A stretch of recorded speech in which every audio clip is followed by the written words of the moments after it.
Inderlin, reisivested. Esimene õhtu. Kõik lapsed magavad juba, ainult sina, Inderlin, oled veel valvel, mu väike mehikene, mu hambutu naljahammas, mille lõpetad, kui küsida tohin, oma päevatöö ja lähed bye-bye.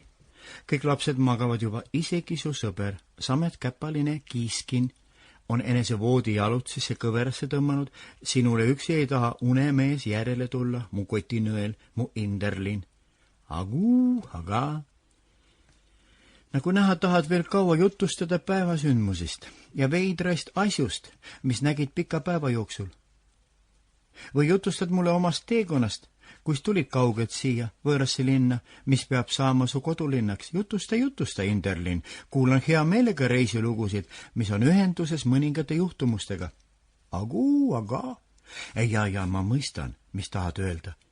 Muidugi reisisime ühes, aga sa võid siiski jutustada. Võib-olla oli sel teekonnal asju, mis jäid tähele panemata minust või mis nägid sina teises valguses kui mina. Siis jutustan minagi sulle mõnest nähtusest.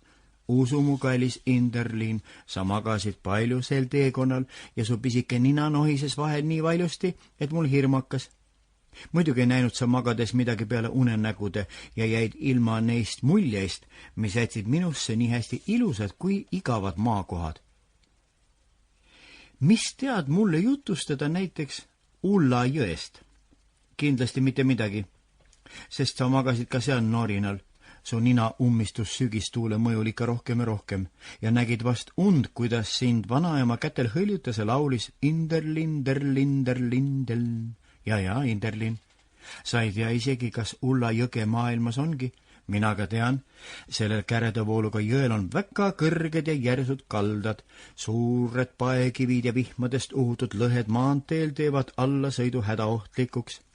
Ka ei ärata kägisev parv, millega seal teekäijaid üle jõe veetakse, vähematki usaldust, olgugi et ülevalt, kõrgelt kaldalt Valgevene mees sulle järele vaatab, ütleb Avos, dast božinka.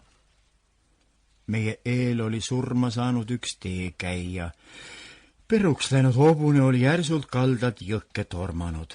Vahel kaob tee nõndanimetatud maantee põldudel ja söötidel nii ära, et seda päise päeva aisata otsid.